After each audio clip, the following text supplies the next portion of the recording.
नमस्कार, मैं जितेंद्र चतुर्वेदी। जदयू दहल उठी है और वैसे कोई भी राजनीतिक दल जब उसे लगेगा कि उसका अस्तित्व संकट में आ चुका है तो खलबली तो मचेगी। और यह मैं नहीं कह रहा हूं, दरअसल जिस तरह के बयान है, रुझान है, संकेत हैं, उनसे यही बात निकल कर आ रही है कि अस्तित्व पर तो संकट का बादल है।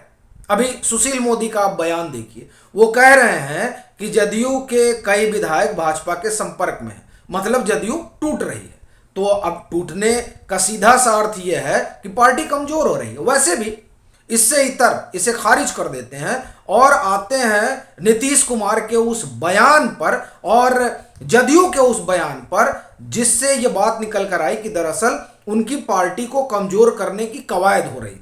जब वो एनडीए से अलग हुए तो उन्होंने खुद ये बताया कि हमारे साथ तो महाराष्ट्र का प्रयोग होने जा रहा था, तो इसलिए वो एनडीए से चले गए। लेकिन सियासी गलियारों में चर्चा कुछ और रही, उनकी सियासी महत्वाकांक्षा के इतर। एक तो ये रहा कि वो चेहरा वेहरा बने, ये तो थी। दूसरी जो चर्चा रही वो ये कि दरअसल मामला यह है कि जदयू अब मरणासन अवस्था में जा चुकी है, तो अब उसे रिवाइव करना है। क्योंकि भाजपा के साथ जदयू के जुड़े रहने से जदयू का जो वोट है वो श्रिंक हुआ, क्योंकि वो शिफ्ट हो गया मतलब भाजपा की तरफ। उसको लगा कि साहब नीतीश जी के बाद जदयू क्या है, भाजपा ही है। और फिर जो उन्होंने एक अल्पसंख्यक वोटर जोड़ा था, वो दरअसल उसमें भी उनको लग रहा था कि कुछ विचलन है, क्योंकि जिस तरीके का भाजपा का हिंदुत्व जो उसकी धारा है उसको लेकर वो बड़ी मजबूती से आगे बढ़ रही थी। तो इन तमाम चीज़ों ने जदयू को यह बता दिया कि साहब आने वाले दिनों में तो आपके लिए कुछ बचेगा नहीं। वैसे भी अब कुछ रहा नहीं है, क्योंकि 2020 का चुनाव इस बात का संकेत था कि अब जदयू के दिन लग चुके हैं। तो अब जदयू को जिंदा करने के लिए कुछ तो चाहिए था, तो एनडीए छोड़ वो महागठबंधन में गए। ये दो उदाहरण हैं जिससे एक बात समझ में आती कि दरअसल बादल तो थे और अब वो बादल और घने हो चले। अब इसकी बानगी सुनिए कैसे घने हो चले। जब बात रुझान की कर रहे हैं तो उससे पहले बयान की कर ही लेते हैं, क्योंकि एक भाषण में जो नीतीश कुमार ने कहा उसे भी सुनना बड़ा जरूरी है। उन्होंने कहा कि साहब हमने तो जो किया बिहार के लिए वो अपने दम पर किया, केंद्र सरकार तो कोई मदद करती नहीं है। अभी मुश्किल से 2 महीने हुए उनको अलग हुए, उसके पहले तक केंद्र सरकार मदद कर रही थी। एक बात। दूसरी बात, उन्होंने कहा कि इन लोगों ने विशेष राज्य का दर्जा नहीं दिया। 1.5 दशक तक ये भाजपा के साथ रहे और उसमें 2000 अगर 13 से 15 का 17 तक का समय हटा दिया जाए तो 17 से और 22 तक, अलग होने से पहले तक वो भाजपा का हिस्सा रहे। लेकिन कभी भी उन्होंने विशेष राज्य के दर्जा वाली मांग को इस तरीके से नहीं उठाया। लेकिन अब उसको वो उठा रहे हैं। उसकी वजह सुनिए। उसकी वजह यह है कि जो रुझान आ रहे हैं, जब बात रुझान की हो रही है तो बाईपोल की कर रहा हूं। बाईपोल में 2 चुनाव हुए और 2 में से एक में माना जा रहा है कि भाजपा जीत रही है और एक में टक्कर है।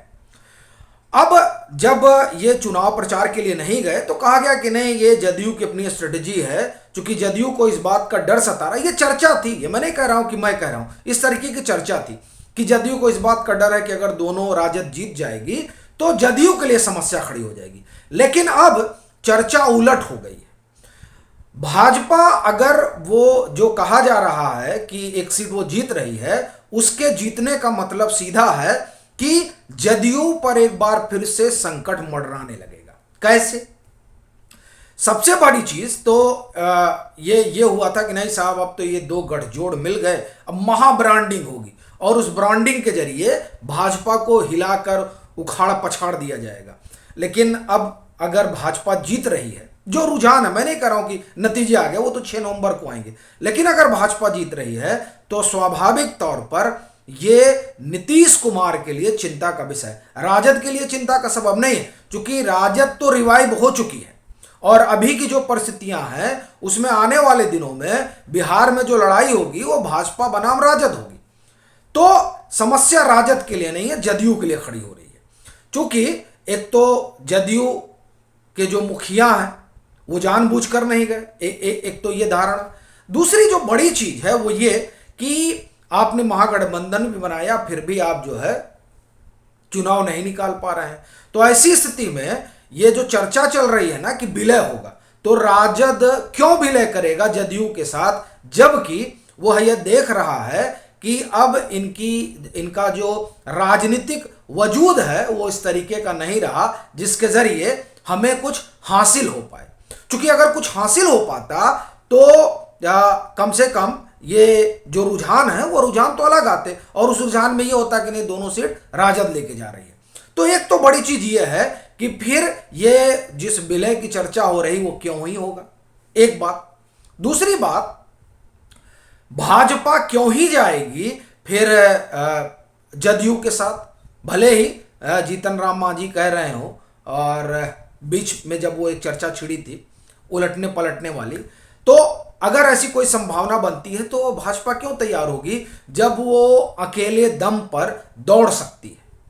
तो अब इनके लिए तो दोनों तरफ से दरवाजे बंद हो जाएंगे। एक दूसरा, ये नतीजे ये बताएंगे कि दरअसल अब जदयू का कोई उस तरीके का अपना आधार बचा नहीं, क्योंकि ये तो चर्चा है ही है कि असल में जो जदयू का एक काडर है वो एक धड़ा तो ऐसा है जो इस निर्णय से खुश नहीं। ये चर्चा है, मैं नहीं कह रहा हूं मुझको किसी ने आके बताया, इस तरीके की चर्चा है कि एक धड़ा तो खुश नहीं है, और इसके प्रमाण है जिस तरह से मणिपुर में, दादर नगर हवेली में, बिहार में ही दो दो तीन तीन जगह जदयू के कई लोग जो है वो भाजपा में शामिल हो गए, और दादर नगर हवेली यहाँ सब तो जो है पूरी यूनिट ही चली गई। तो ये तमाम चीजें ये बताती हैं कि दरअसल एक धड़ा है जदयू के भीतर जो जदयू के महागठबंधन में जाने से खुश नहीं है। अब जब वो खुश नहीं है तो स्वाभाविक तौर पर वो उसने अपनी अलग राह बाट चुनी होगी, अगर निर्णय जिस तरह का बताया जा रहा है रुझानों में उस तरह का आता है तो ये परिस्थितियां जदयू के लिए ठीक नहीं है।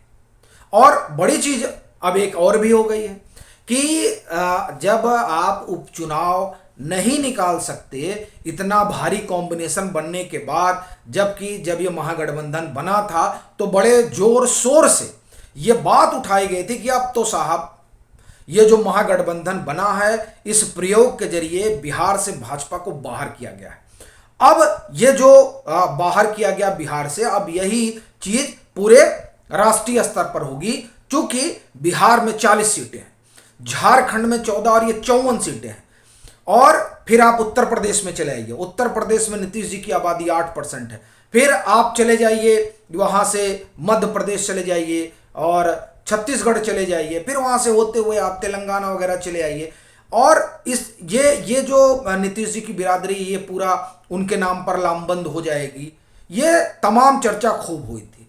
लेकिन जब इतनी बड़ी गोलबंदी के बाद भी आप भाजपा को हराने में सक्षम नहीं है तो फिर कैसे आप एक ब्रांड हो सकते हैं। मैं जो रुझान है उसके आधार पर तमाम बातें कर रहा हूं, तो आप ब्रांड कैसे हो सकते हैं, और जब आप ब्रांड नहीं हो सकते हैं तब तो फिर और बड़ा संकट हो गया।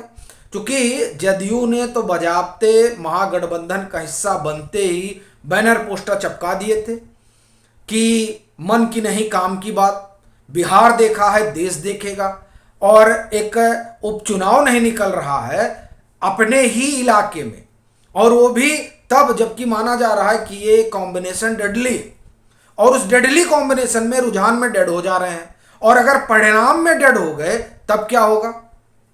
और आप देखिए कि ये जो तमाम चीजें हैं ये किस तरीके से अब नजर आ रही हैं, जो बयान आ रहे हैं, फिर वो चाहे प्रशांत किशोर का बयान हो, चाहे वो सुशील मोदी का बयान हो, और चाहे नीतीश कुमार का विशेष राज्य के दर्जे को लेकर एक बार हवा देने वाली बात हो, ये तमाम चीजें एक ही तरफ इशारा कर रही हैं कि दरअसल असल संकट जदयू के सामने है।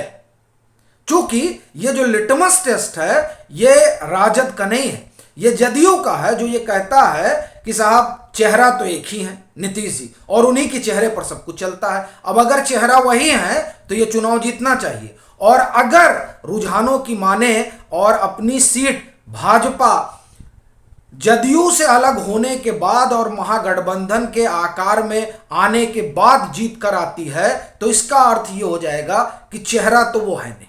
एक दूसरा, वहां 2000 में जो कुछ हुआ वो नरेंद्र मोदी का मिरेकल रहा। और तीसरा, जदयू के लिए एक संकट तो खड़ा ही हो जाएगा जो कि अभी भी दिखाई दे रहा है। और उसके बाद में क्या पार्टी बचेगी, चूंकि ये तो कहा ही जाता है कि आधे भाग जाएंगे भाजपा में और आधे चले जाएंगे राजद में। ये जो इस तरह की बात रुझानों से पैदा हुई है, बयानों से पैदा हुई है, संकेतों से पैदा हुई है, ये किस करवट बैठेगी ये देखने वाली बात होगी। लेकिन फिलहाल संकेत जो है वो अगर जदयू के लिहाज से देखा जाए तो बहुत बेहतर तो नहीं है। अभी के लिए फिलहाल इतना ही। अगर आप मतांतर से नहीं जुड़े हैं तो जुड़िए, वीडियो को लाइक कीजिए, शेयर कीजिए और अपने सुझाव जरूर साझा कीजिए।